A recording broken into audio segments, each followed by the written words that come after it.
Blood dripped onto the concrete floor of the kennel, a stark reminder of the beast's raw power. 6 grown men, heavily padded and armed with catchpoles, stood completely paralyzed as a low, guttural snarl vibrated through the steel bars.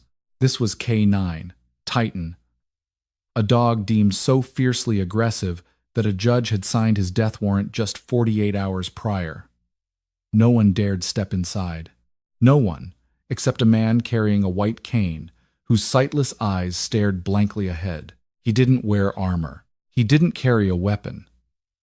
He simply unlocked the gate, stepped into the territory of a killer, and closed the door behind him. For former Navy SEAL Lieutenant Thomas Gallagher, the world had ended on a blistering Tuesday afternoon in the Helmand province of Afghanistan.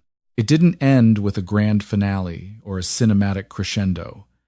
It ended with the deafening roar of a pressure plate improvised explosive device that tore through his convoy.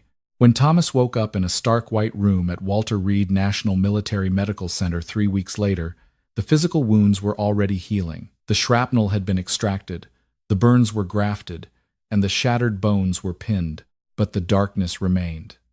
The blast had completely severed his optic nerves. At 32 years old, Thomas was plunged into a permanent, suffocating midnight. 3 years had passed since that day. Thomas now lived in a secluded, heavily wooded property just outside of Bozeman, Montana. The isolation was a deliberate choice. In the city, the sensory overload of honking cars, crowded sidewalks, and the pitying whispers of strangers was a constant, grating reminder of his vulnerability. Out in the woods, the silence was manageable, though it often left too much room for the ghosts of his fallen squadmates to echo in his mind. He navigated his small cabin with militant precision. Every chair, every coffee mug, every pair of boots had a designated, unmovable place. If an object was shifted even an inch, the illusion of control shattered, and Thomas was abruptly reminded of his profound disability. The Department of Veterans Affairs had been relentlessly pushing Thomas to accept a service dog. His liaison, Dr. Richard Miller, had brought over 3 separate dogs in the past year. There was a gentle golden retriever named Daisy, a hyper-intelligent standard poodle, and a placid Labrador. They were brilliant, perfectly trained animals designed to guide the blind through grocery stores and crosswalks. Thomas rejected all of them. "I don't need a babysitter, Richard," Thomas had growled during their last meeting, sitting rigidly on his porch, his unseeing eyes hidden behind dark aviator glasses. "These dogs, they're soft. They flinch when a car backfires. They don't know what the world actually is.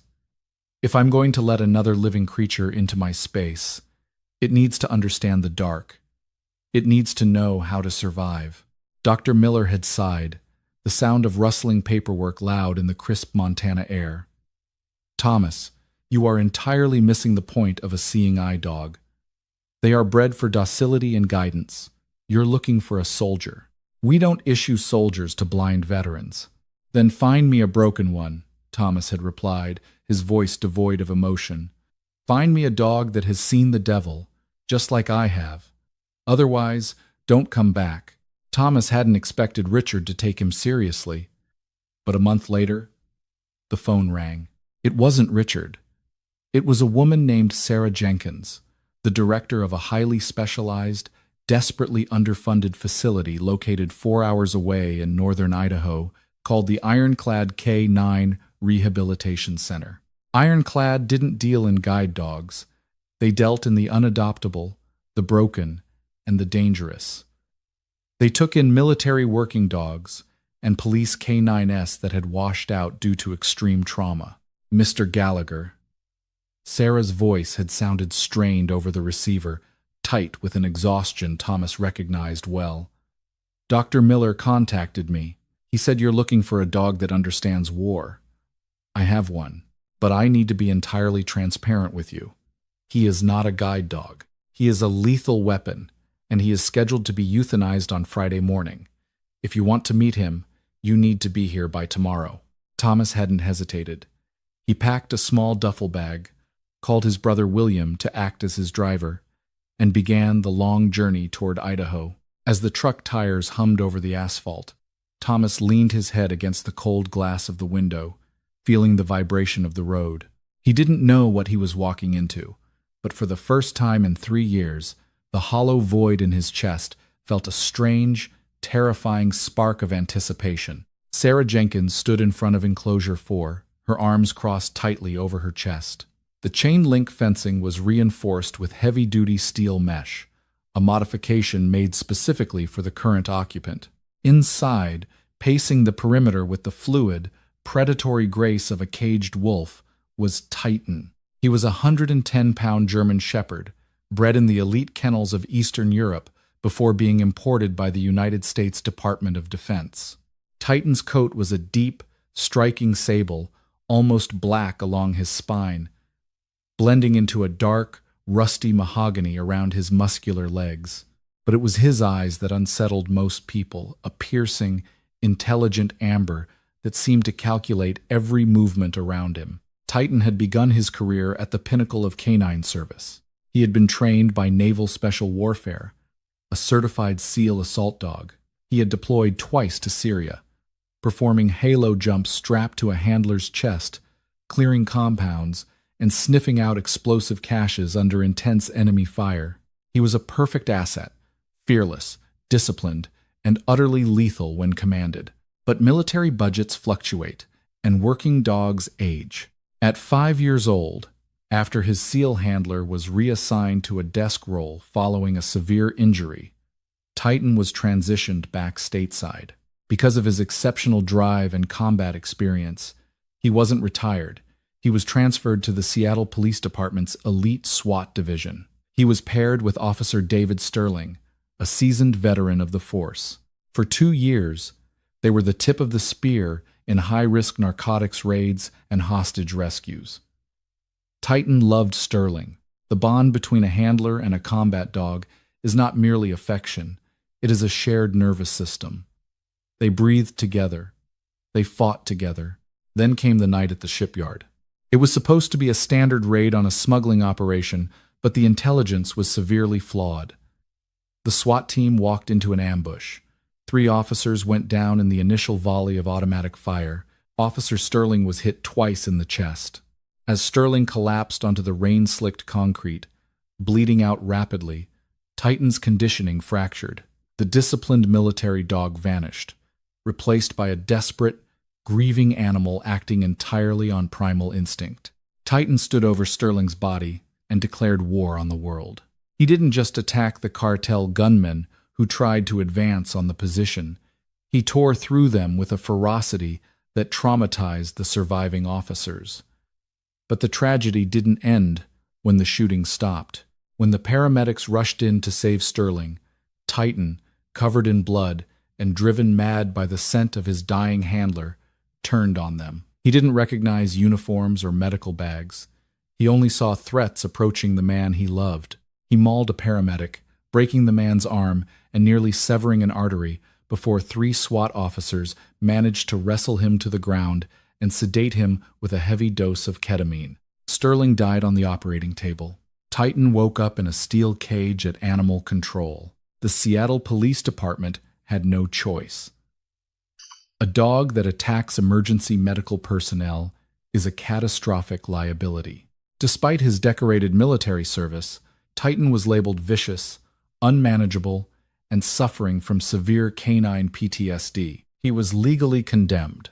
Sarah Jenkins had pulled every string she had, calling in favors from retired generals and local politicians just to secure a 60-day stay of execution to try and rehabilitate him at Ironclad. Those 60 days had been a disaster. Titan refused to let anyone near him. He destroyed 3 heavy-duty muzzles, shattered the fiberglass of a transport crate, and bit a senior trainer who made the mistake of making direct eye contact for too long. He barely ate. He paced relentlessly, waiting for a handler who was already in the ground. Now, the 60 days were up. The state board had denied an extension. Lethal injection was scheduled for 8 a.m. on Friday. He's unadoptable, Sarah murmured to herself, watching the massive shepherd freeze, his ears swiveling toward the sound of a vehicle crunching on the gravel driveway outside. God help me! When Thomas Gallagher stepped out of his brother's truck, he immediately felt the shift in the atmosphere. The air at Ironclad smelled of pine needles, industrial disinfectant, and raw, pervasive anxiety. He unfolded his white cane, its metallic tap-tap echoing sharply in the quiet yard.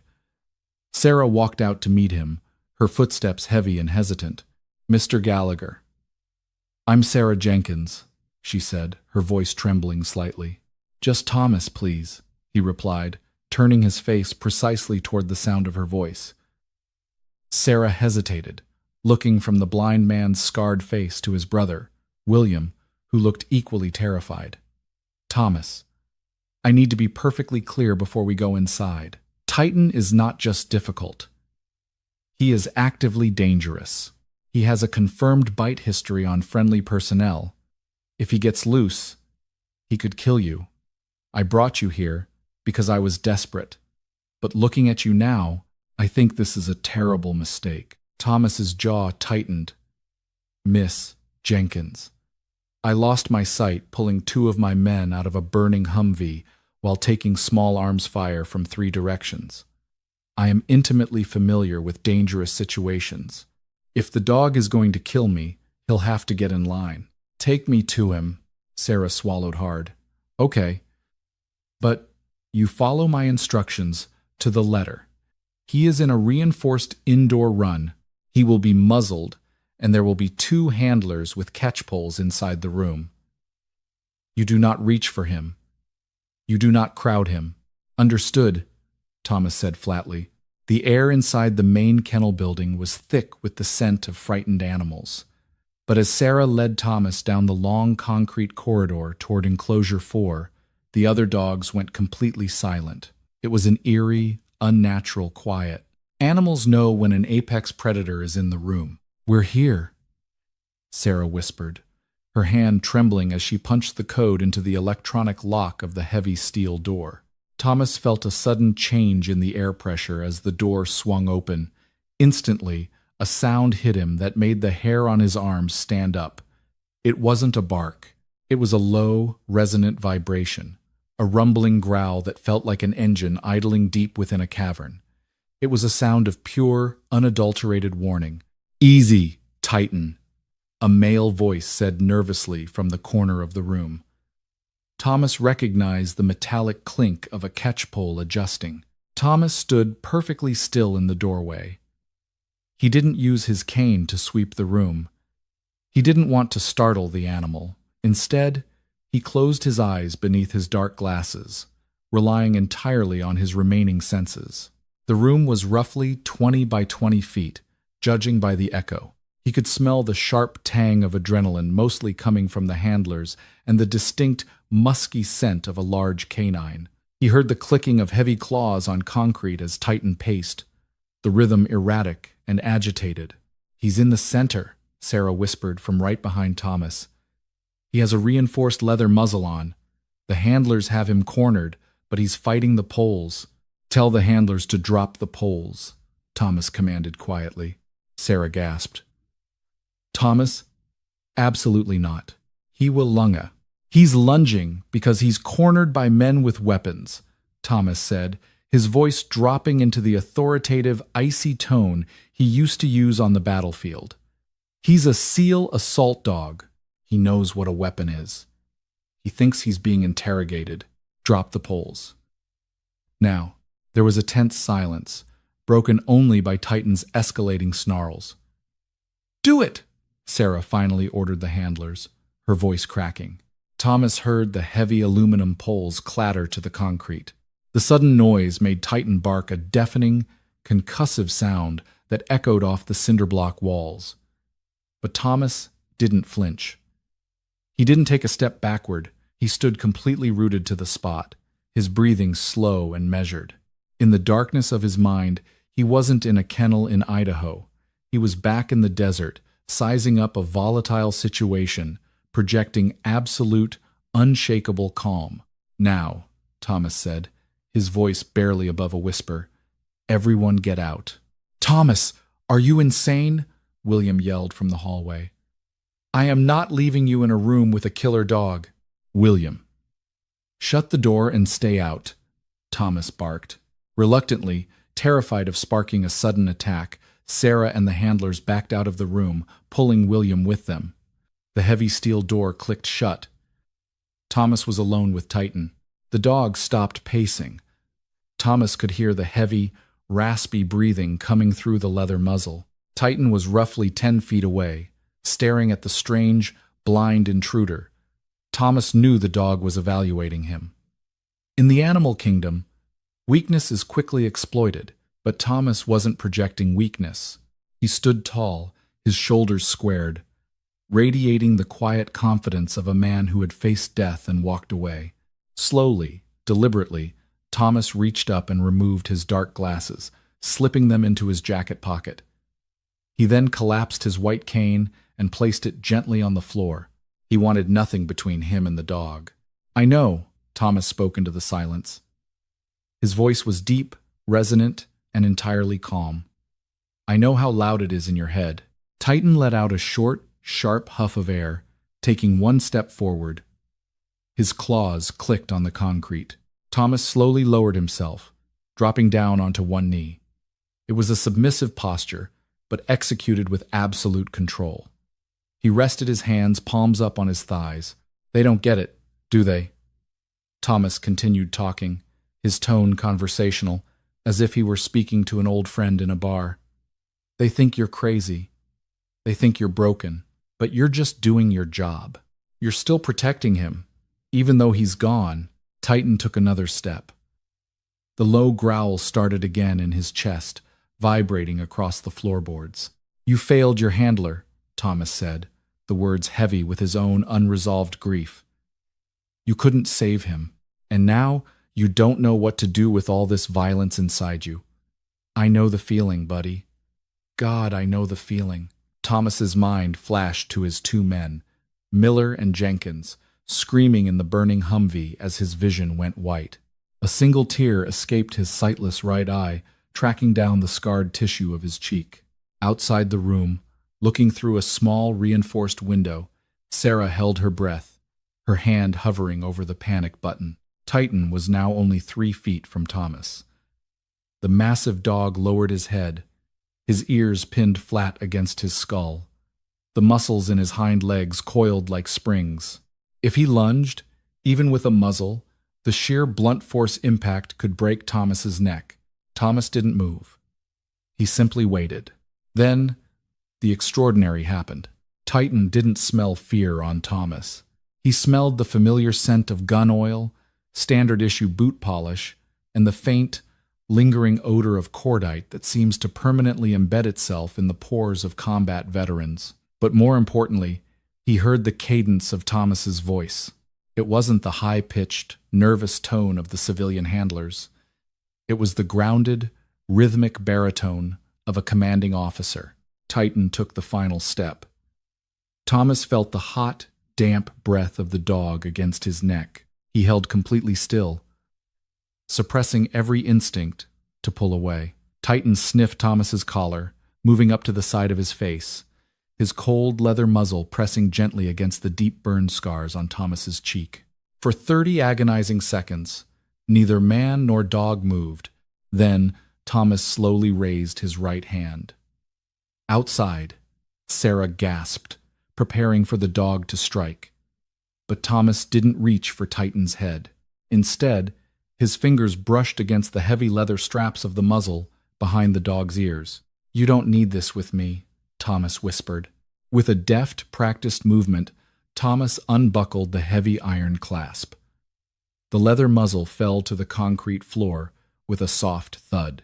Sarah slammed her hand against the glass, screaming Thomas's name, terrified that he had just signed his own death warrant. The handlers scrambled to unlock the door, but as the door burst open, they froze in absolute shock.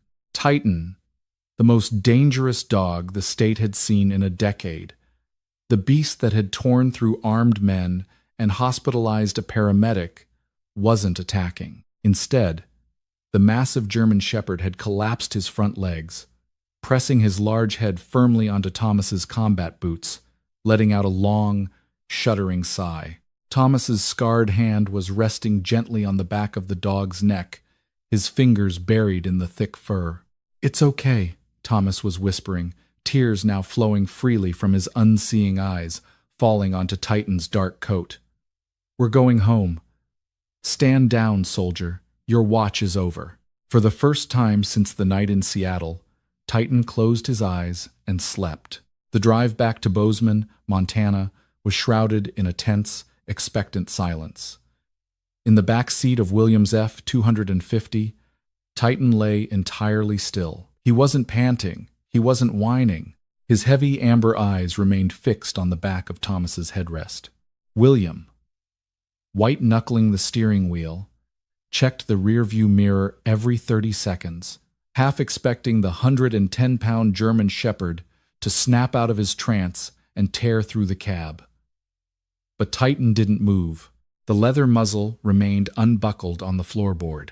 "You're making a mistake, Tommy," William finally muttered as they crossed the state line, the tires humming over the cracked asphalt of Interstate 90. "Sarah Jenkins was shaking when we left. That dog put a Seattle SWAT officer in the ICU. He's a liability." Thomas leaned his head against the passenger window. He was defending a dead man, Will. The dog didn't fail his training. His training couldn't process the grief. He's not a liability. He's a soldier who lost his commanding officer. When they arrived at the isolated cabin bordering the dense, pine-choked acreage of the Gallatin National Forest, the true test began. Guide dogs are trained to actively navigate their handlers, stopping at curbs, finding door handles, weaving through crowds. Titan possessed none of this programming. When Thomas opened the truck door and stepped out into the crisp mountain air, Titan flanked him seamlessly, his shoulder brushing lightly against Thomas's left thigh. It was a tactical heel. In the military, it's designed to keep the dog out of the handler's line of fire while maintaining physical contact for silent communication. For Thomas, who lived in permanent midnight, that light pressure was an anchor. Inside the cabin, Thomas's world was rigidly mapped out. He knew it took exactly 14 steps from the front door to the kitchen island, 6 steps to the cast-iron wood stove, and 9 to the hallway leading to his bedroom. If a chair was left out, Thomas would collide with it. He expected Titan to be a bull in a china shop, but the shepherd moved like a shadow. The first night established their unorthodox dynamic. Thomas didn't buy a plush dog bed. Instead, he laid a simple, heavy-duty K9 mat at the foot of his bed. But Titan refused it. When Thomas finally drifted into a restless sleep, he heard the click of claws on hardwood. Titan bypassed the bedroom entirely and laid down across the front threshold of the cabin. He wasn't there to be a pet. He had assumed the perimeter watch. He was guarding the perimeter. 2 weeks later, the Department of Veterans Affairs liaison, Dr. Richard Miller, paid a surprise visit.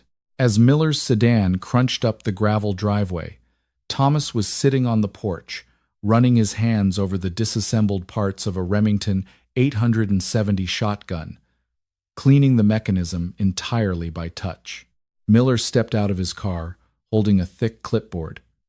"Thomas, I heard you went to Idaho. I wanted to see if—" A sound like tearing metal ripped through the morning air.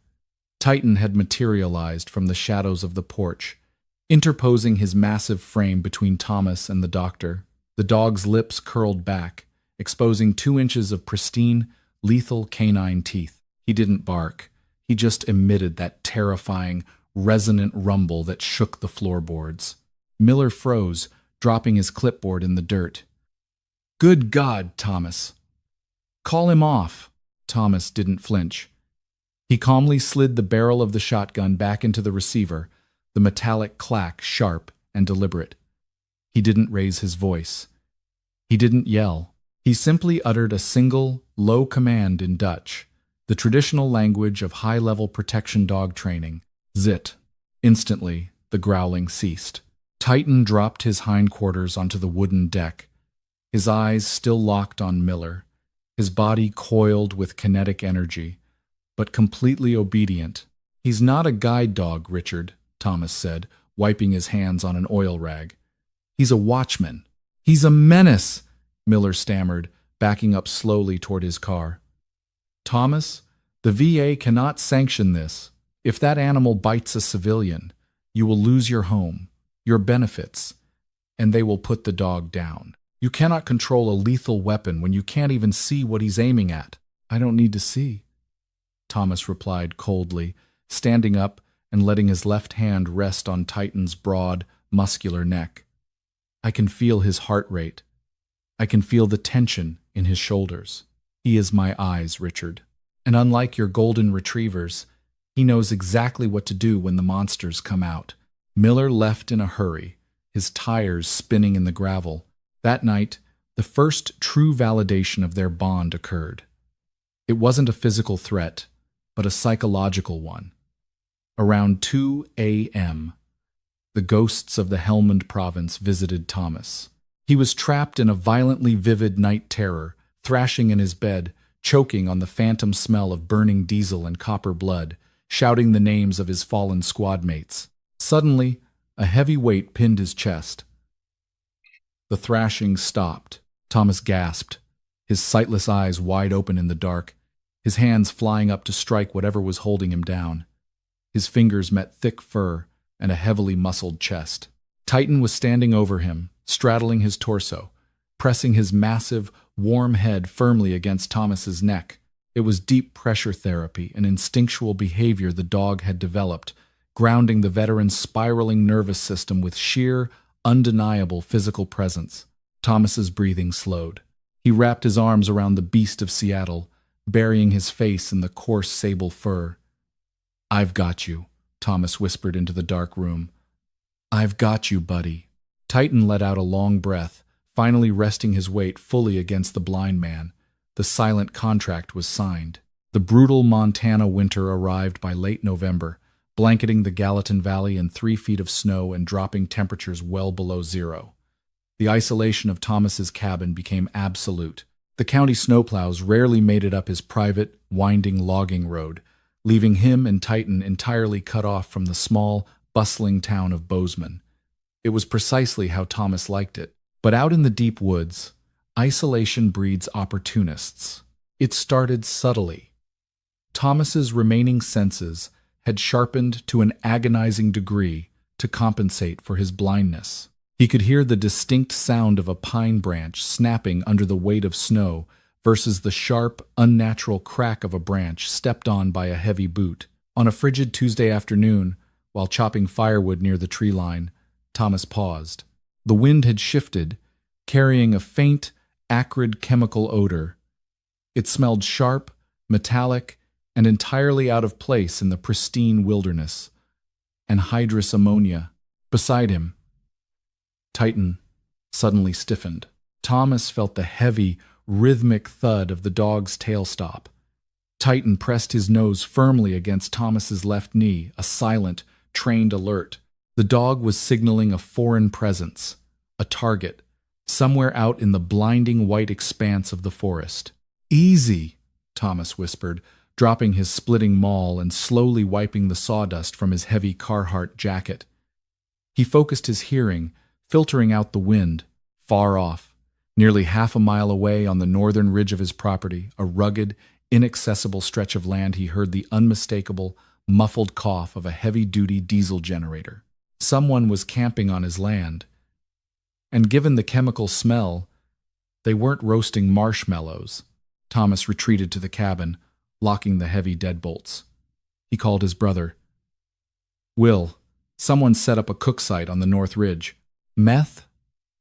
William's voice was tight with anxiety over the phone. "Tommy, I told you about this. The sheriff's department raided a cartel-affiliated distribution hub in Belgrade last month. The stragglers have been moving into the woods, setting up mobile labs in RVs. They pick properties owned by absentee landlords, or blind men who can't see them trespassing." Thomas finished the sentence, his voice devoid of fear, but laced with a cold, rising anger. "Call the sheriff! Have them come out!" "The roads are completely iced over, Tommy. The plows haven't cleared the pass. It'll take them a day, maybe two, to get a tactical unit up your mountain. Do not engage them. Just stay inside and keep the doors locked. They probably don't even know you're there." But William was wrong. They knew exactly who lived in the cabin. The intruders had been observing the property for 3 days through high-powered hunting optics. They had seen the blind man navigating his porch with a white cane. They had seen him chopping wood. To a group of desperate men cooking highly volatile narcotics in the freezing cold, a warm, isolated cabin owned by a disabled veteran was an irresistible prize. They needed supplies, they needed heat, and they assumed the blind man would be terrified into compliance within minutes. They had factored in everything except the dog. They hadn't seen Titan, who spent his days observing the perimeter from the deep shadows of the cabin's interior, completely invisible from a distance. 2 nights later, the temperature plummeted to -15. Thomas was sitting in his leather armchair, the wood stove roaring, listening to an audiobook. Titan was asleep at his feet. Suddenly, the audiobook cut out. The hum of the refrigerator died. The steady glow of the wood stove was the only thing left in the cabin. The power had been cut. Not from a downed line, the silence was too sudden, too localized. The main breaker outside had been thrown. Thomas didn't panic. For him, the loss of electricity meant absolutely nothing. He lived in the dark. The intruders had just leveled the playing field entirely in his favor. Titan didn't bark. He didn't growl. He simply stood up, the fur along his spine bristling into a stiff ridge. He let out a low, almost imperceptible whine, pressing his shoulder against Thomas's leg. It was the combat alert. Titan recognized the tactical shift. The atmosphere had changed from passive guard duty to active engagement. "I know," Thomas whispered, sliding his hand down Titan's back. Thomas stood up, his movements fluid and silent. He knew every floorboard that creaked and avoided them effortlessly. He walked to the heavy oak cabinet near the hallway, inputted the tactile combination to his biometric safe, and pulled out a heavy, police-issue Surefire tactical flashlight. It was absurdly bright, capable of blinding a man instantly in pitch darkness. He didn't need it to see. He needed it as a weapon. He also retrieved a heavy, solid oak walking stick. A firearm was too risky, he couldn't confirm his targets visually, and he refused to fire blindly. But in close quarters, with a Tier 1 assault dog, he didn't need a gun. Outside, the crunch of heavy boots on packed snow echoed through the stillness. Not one man. They were moving onto the porch. Thomas heard the faint, metallic scrape of a crowbar sliding into the frame of the front door. They were trying to be quiet, assuming the blind man was asleep. Thomas walked silently to the center of the living room, directly in the path of the front door. He tapped his thigh twice. Titan moved into a perfect heel position, sitting rigidly by Thomas's left leg, his muscles trembling with suppressed adrenaline. The dog was staring intensely at the heavy wooden door, waiting for the one thing he had been denied in Seattle. A command from a handler who trusted him. "Hold the line, Titan." Crack. The heavy deadbolt gave way under the immense leverage of the crowbar.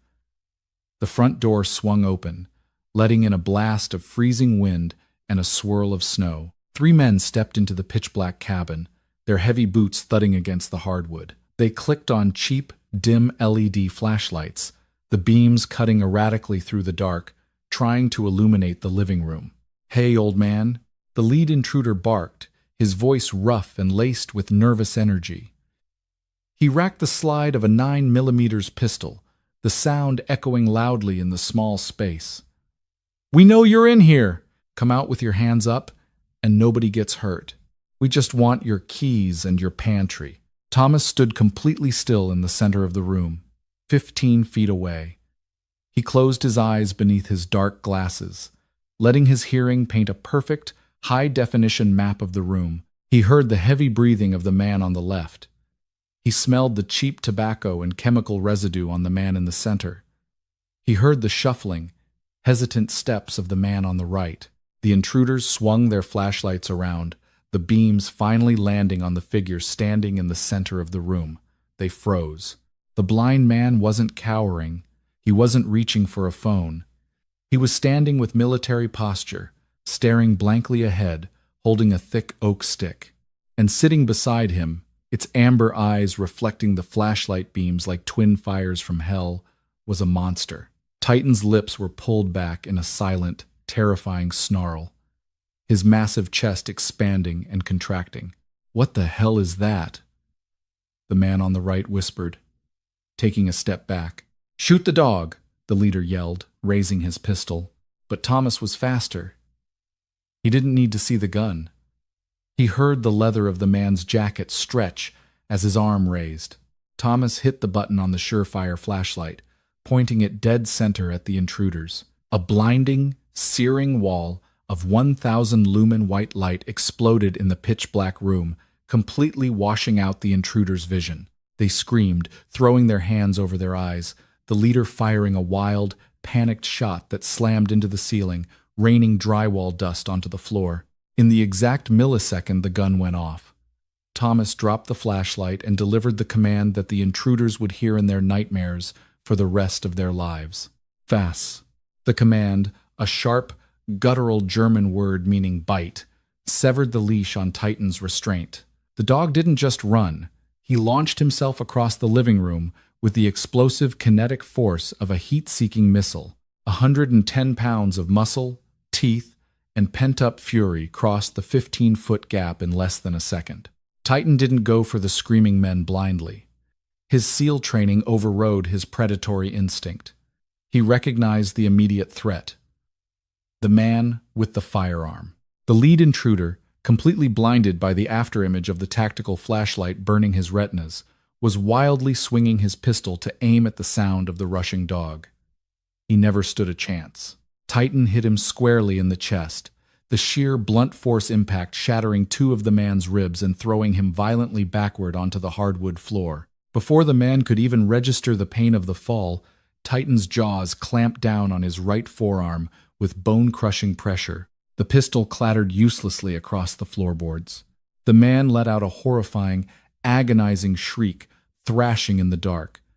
But Titan held his grip with absolute, terrifying lockjaw discipline, shaking his massive head violently to shred the muscles in the man's arm. "Get him off! Get him off!" the man screamed, his voice breaking. The other two men, their vision slowly returning in the dim glow of the wood stove, panicked. The man on the left pulled a heavy hunting knife from his belt and lunged toward the dog. "Aus, out, release." Thomas's voice boomed through the cabin, authoritative and resonant. Instantly, Titan released the bleeding leader. He didn't hesitate. He didn't linger. He spun on his hind legs with terrifying agility and met the knife-wielding attacker mid-stride. Titan bypassed the arm and drove his teeth directly into the man's upper thigh, tearing through heavy denim and deep into the hamstring. The second man collapsed instantly, dropping the knife and sobbing in absolute terror as the dog pinned him to the floor, growling inches from his face. The third man, the one who had brought the crowbar, dropped his weapon. He looked at his two bleeding, incapacitated friends, then looked at the blind man standing calmly in the center of the room, and finally at the giant, blood-spattered beast that was now turning its amber eyes toward him. The third man turned and ran. He sprinted out the front door, slipping on the icy porch, and disappeared into the blinding snowstorm, leaving his partners behind. The cabin fell silent, save for the howling wind outside and the pathetic groans of the two bleeding men on the floor. "Higher," Thomas commanded softly. Titan immediately disengaged from the second man. He trotted back to Thomas, his breathing heavy, the metallic scent of blood radiating from his muzzle.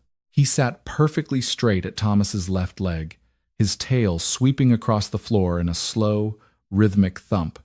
He hadn't killed them. He hadn't lost his mind. He had executed a flawless, surgical tactical defense, neutralizing the threats exactly as he had been trained to do on the battlefields of Syria. Thomas slowly dropped to one knee, ignoring the moaning men entirely.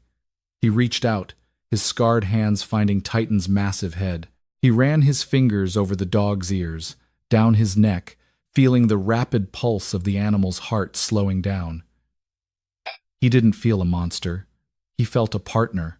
"Good boy," Thomas whispered, his voice thick with emotion. "Good soldier."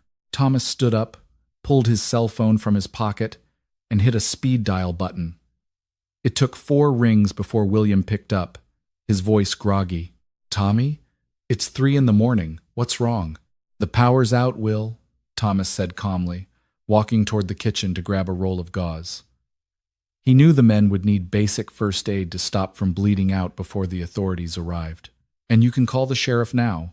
Tell them they don't need a tactical unit. Tell them to bring an ambulance, and animal control can stay the hell away." "What happened?" William demanded, wide awake now. "Did they break in?" "Are you hurt?" "I'm perfectly fine," Thomas replied, stepping over the groaning leader on the floor to reach the kitchen sink.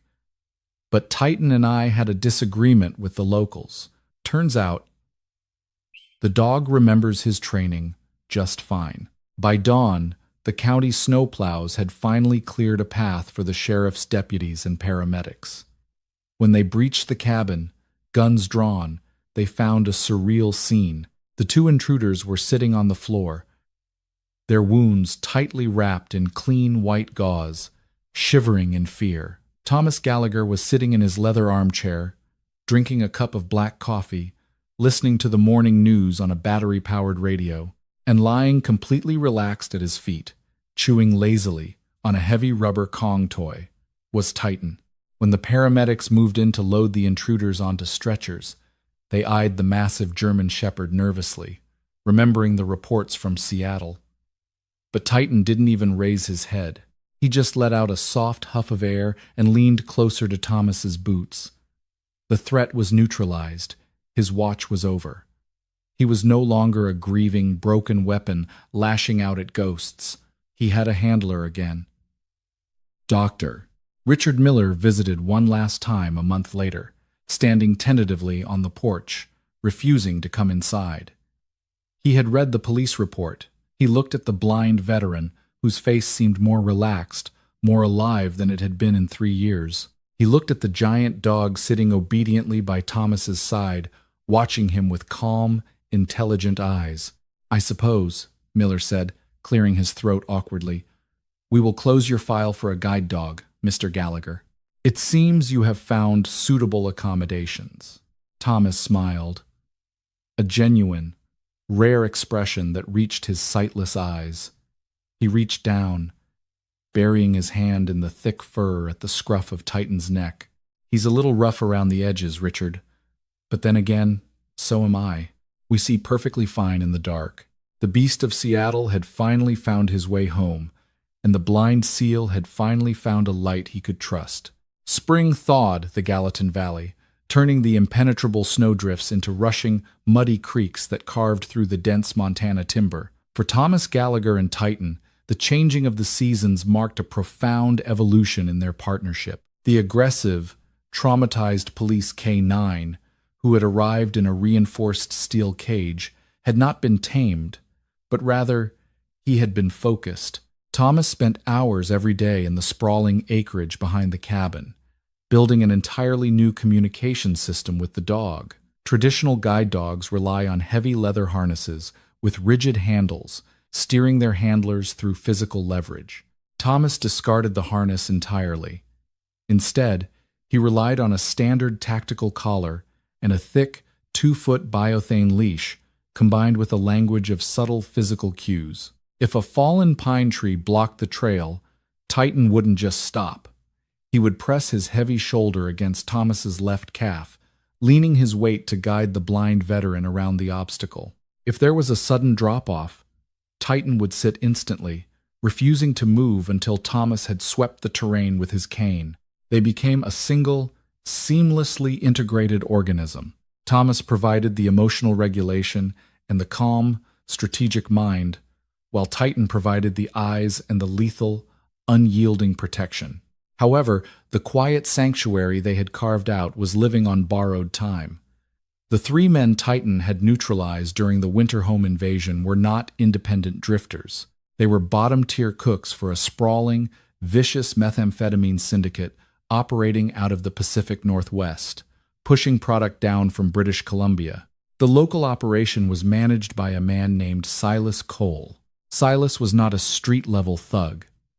He was a cartel enforcer, a man who possessed a chilling, methodical approach to violence. The loss of his winter cook site, the destruction of thousands of dollars of equipment, and the hospitalization of two of his men had drawn unwanted attention from the Drug Enforcement Administration. His superiors were furious, demanding to know how a multi-million-dollar distribution node was dismantled by a single blind man and a dog.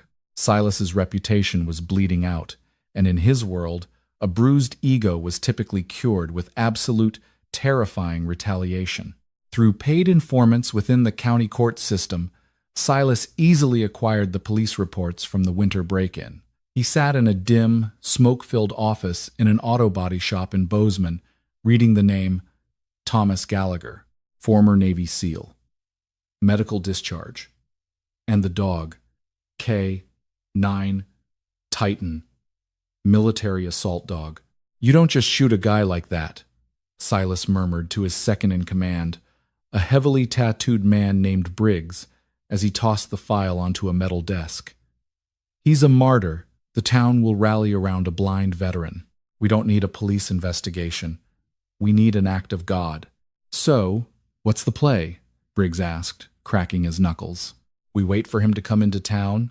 "No," Silas replied, his eyes narrowing as he looked at a topographical map of the Gallatin National Forest pinned to the wall. The summer had been exceptionally brutal. It was late August, and Montana was experiencing an unprecedented drought. The pine needles coating the forest floor were as dry as tinder. He likes his isolation. He likes the woods. We're going to let the woods swallow him whole. It was a Tuesday afternoon when the wind shifted. Thomas was sitting on the back deck, meticulously reassembling a stripped-down ham radio, his fingers moving over the complex circuitry with practiced ease. At his feet, Titan suddenly lifted his massive head. The dog didn't growl, but his ears swiveled backward, and his nostrils flared violently. Thomas stopped working. He closed his unseeing eyes and took a deep breath. At first, there was only the scent of warm pine resin and dry dust, but then a faint, acrid undertone hit the back of his throat. It wasn't the smell of a controlled campfire or a neighbor's wood stove. It was the heavy, chemical-laced scent of burning diesel fuel and accelerating wood gas. Titan stood up, letting out a low, urgent whine, pacing nervously to the edge of the deck.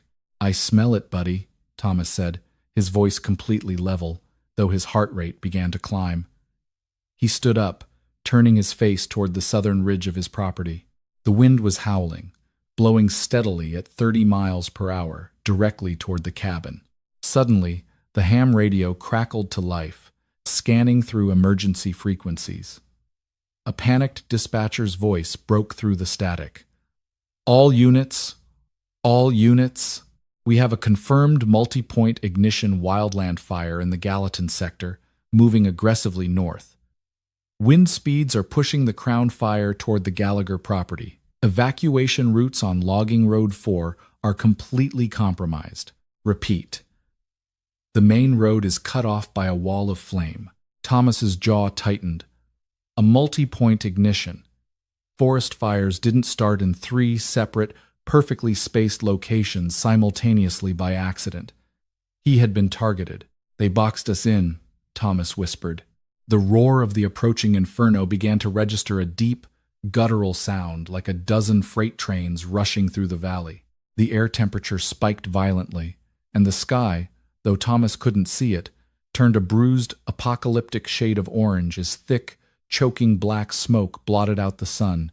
Silas Coles stood on a rocky outcropping 2 miles north of the Gallagher property, looking through a pair of high-powered binoculars. Below him, the forest was a raging, apocalyptic nightmare. Flames 100 feet high leaped from the crowns of the ancient ponderosa pines, generating their own weather system.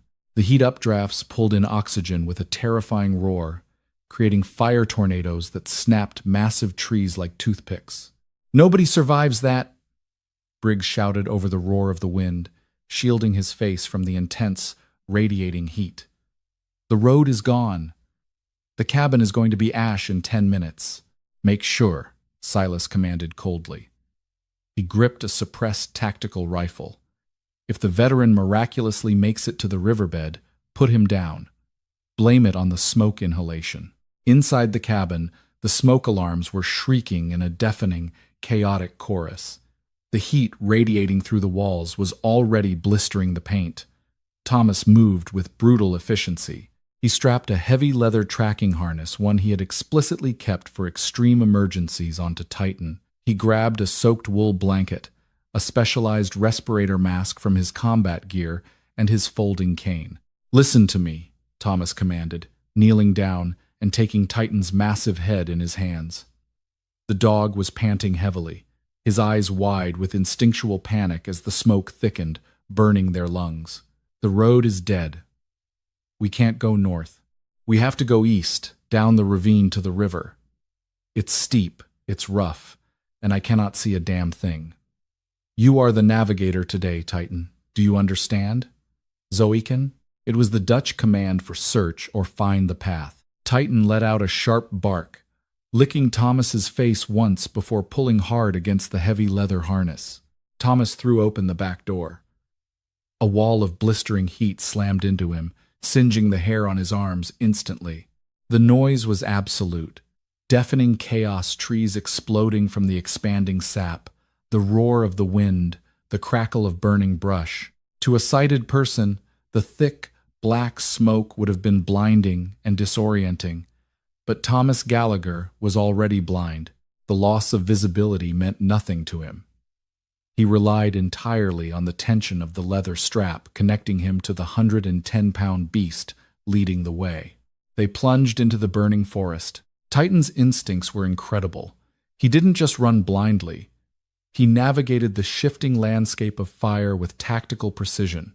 When a flaming branch crashed down in front of them, Titan yanked the harness hard to the left, physically dragging Thomas out of the impact zone. Thomas stumbled over unseen rocks and burning roots, his boots smoking, but he never let go of the leather strap. "Keep going!" Thomas shouted over the roar, coughing violently as the smoke seeped through his respirator. They reached the edge of the steep ravine that led down to the Gallatin River. The slope was a treacherous, 60-degree drop, covered in loose shale and burning underbrush. Titan slowed his pace.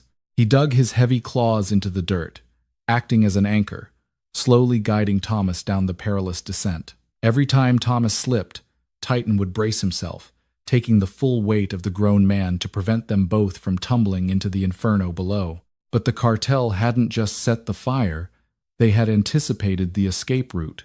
As Thomas and Titan reached the halfway point of the ravine, the wind suddenly shifted, clearing a brief window in the choking black smoke. Above them, standing on the ridge they had just abandoned, was Briggs. The enforcer spotted the blind man and the dog navigating the slope. He raised a 9mm pistol, taking aim at Thomas's back, but Titan's hearing was sharper than the crackling flames. He heard the metallic click of the weapon's safety disengaging. Without a command, Titan violently lunged sideways, slamming his body into Thomas's legs just as Briggs pulled the trigger. The bullet hissed through the smoke, grazing the heavy leather of Titan's harness and burying itself in the dirt where Thomas's chest had been a fraction of a second before.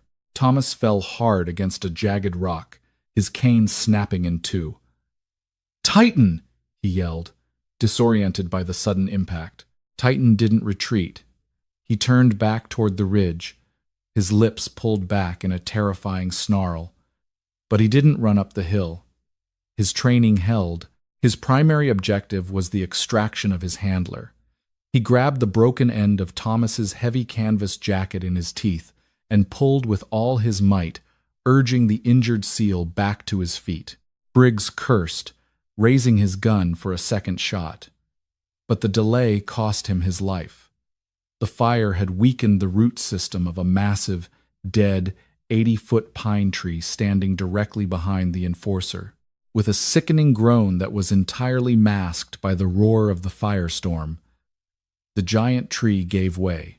It crashed down onto the ridge with the force of a bomb, instantly crushing Briggs and sending a shockwave of dirt and embers cascading down the ravine. Thomas and Titan finally hit the muddy banks of the Gallatin River.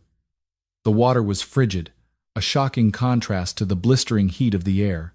Thomas collapsed to his knees in the shallows, plunging his head underwater to cool his searing skin and clear the ash from his face. Beside him, Titan waded chest-deep into the current, panting frantically, lapping at the water. They had survived the trap. But the ordeal was far from over. As Thomas knelt in the water, his heightened hearing picked up a sound that made his blood run cold. It wasn't the roar of the fire or the rush of the river. It was a rhythmic, desperate metallic banging, accompanied by the faint wail of a dying siren. "Titan!"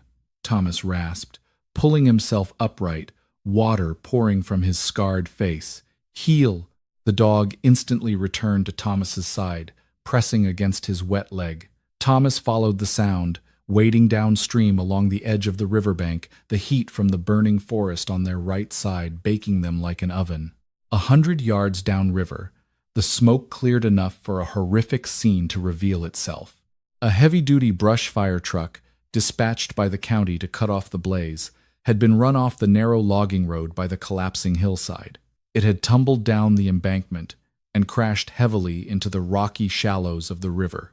The cab was crushed, the engine compartment was smoking violently, and the twisted metal of the driver's side door was jammed shut against a massive boulder. Inside, Captain David Mitchell of the Gallatin County Fire Department was trapped. His leg was pinned beneath the collapsed steering column, and he was bleeding heavily from a deep laceration on his forehead. He was slamming a heavy metal flashlight against the shattered windshield, but his strength was failing as the smoke filled the crushed cab. Thomas heard the desperate gasps. He splashed through the water, his hands outstretched, until he hit the hot metal grill of the fire truck. "I'm here!" Thomas yelled, feeling his way along the side of the vehicle. "Where are you pinned?" "The cab," Captain Mitchell choked out, coughing up blood. "Leg is crushed. The door won't budge. The gas tank is ruptured. She's going to blow." Thomas felt the twisted metal of the door. He braced his boots against the submerged rocks and pulled with all his military-trained strength, but the steel wouldn't yield. It was wedged too tightly against the boulder. He needed a pry bar, a winch, anything. But he had nothing. And then the ultimate test arrived. As Thomas struggled with the door, Captain Mitchell reached his bloody hand through the shattered window, wearing his heavy, yellow turnout gear, the unmistakable uniform of an emergency first responder. The flashing red and blue strobe lights from the truck's crushed light bar were still weakly pulsing in the thick, blinding smoke. To Titan, standing in the water, the sensory input was a sudden, violent hammer blow to his fragile psyche. The blood, the flashing emergency lights, the uniform, the chaotic noise. In an instant, the dog was transported back to the rain-slicked shipyard in Seattle. He wasn't in Montana anymore. He was back, standing over the bleeding body of Officer David Sterling. His pupils dilated until his amber eyes were almost entirely black. A low, terrifying growl built in his chest. His trauma was triggering, urging him to lash out, to attack the very thing that represented his ultimate failure, the paramedic, the uniform, the dying man. Titan lunged forward, his jaws snapping toward Captain Mitchell's outstretched, bloody arm. "No!" Mitchell screamed, trying to pull his arm back into the crushed cab. But before the dog's teeth could connect, Thomas dropped to his knees in the water. He didn't yell. He didn't strike the dog. He threw his arms around Titan's thick, heavily muscled neck, pulling the massive beast tightly against his own chest. "Look at me!" Thomas roared, his voice cutting through the panic, holding the thrashing dog with absolute, desperate strength. "Titan! Look at me!" Titan fought him. 110 pounds of raw, panicked muscle, driven by severe canine PTSD. But Thomas held on, burying his face in the wet fur, projecting every ounce of calm, grounded energy he possessed. "It's not Seattle, buddy," Thomas pleaded, his voice dropping to a harsh, emotional whisper directly into the dog's ear. "Sterling is gone, but I am right here. I am right here. You are not a monster. You are a lifesaver. Help me. Help me." For 3 agonizing seconds, the beast of Seattle hovered on the razor's edge between madness and salvation. And then, the vibration of Thomas's voice, the familiar, anchoring pressure of his handler's embrace, shattered the flashback. Titan stopped thrashing. He let out a long, shuddering whine, his body going slack against Thomas. He blinked, the wildness fading from his eyes, replaced by the sharp, focused intelligence of a Tier 1 working dog. "Good boy," Thomas gasped, tears mixing with the river water on his face. He quickly unclipped the heavy leather leash from Titan's collar. He felt around the crushed door, his fingers finding the heavy, twisted steel handle that was bent completely out of shape. "Titan," Thomas commanded, pointing directly at the jammed handle. "Bite. Pull." Titan didn't hesitate. He stepped up to the crushed cab, wrapped his massive jaws entirely around the thick, twisted steel of the door handle, and clamped down with bone-crushing force. Thomas grabbed the edge of the window frame. "On 3, Thomas yelled to the trapped captain. 1, 2, 3. Thomas pulled backward with all his might, while Titan planted his heavy paws in the riverbed and threw his entire body weight backward in a brutal, violent tug. The combination of the seal's strength and the immense torque of the assault dog's jaws was devastating. With a loud, metallic screech, the jammed latch shattered. The door ripped open, tearing away from the crushed hinges and splashing heavily into the river.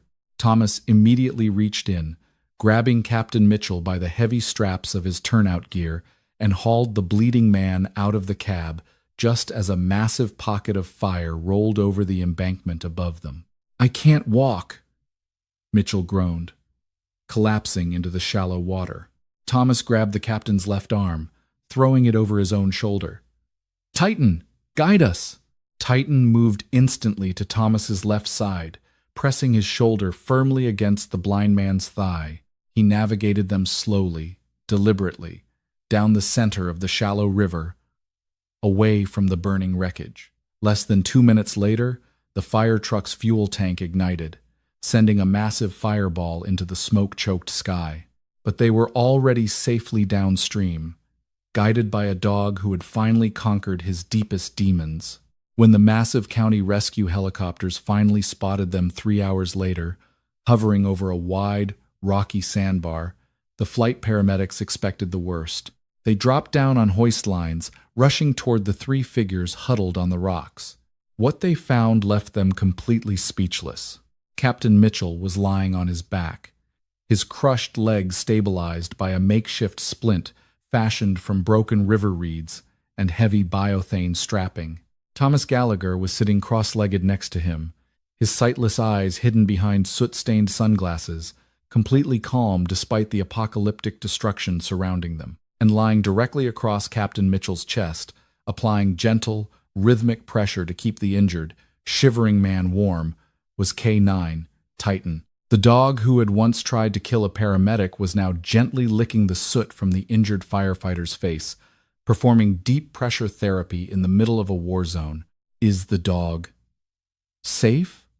one of the paramedics asked, hesitating, recognizing the massive, scarred beast from the statewide safety bulletins. Thomas reached out, resting his hand on Titan's head. "He's the safest thing in this valley, brother. Load the captain up." Far up on the ridge, the cartel enforcer Silas Cole was never seen again, swallowed entirely by the inferno he had created. But down by the river, a different kind of fire had finally been extinguished. The world is entirely unforgiving to things it considers broken. It labels them, cages them, and discards them in the dark. But true strength isn't found in a flawless exterior. It is forged in the fractured, jagged edges of survival. Thomas Gallagher had lost his sight in the fires of a distant war, condemned to a life of permanent midnight. Titan had lost his mind in the rain-slicked streets of Seattle, condemned as an irredeemable monster. Yet, when two shattered pieces are pressed together under immense pressure, they don't crumble, they interlock.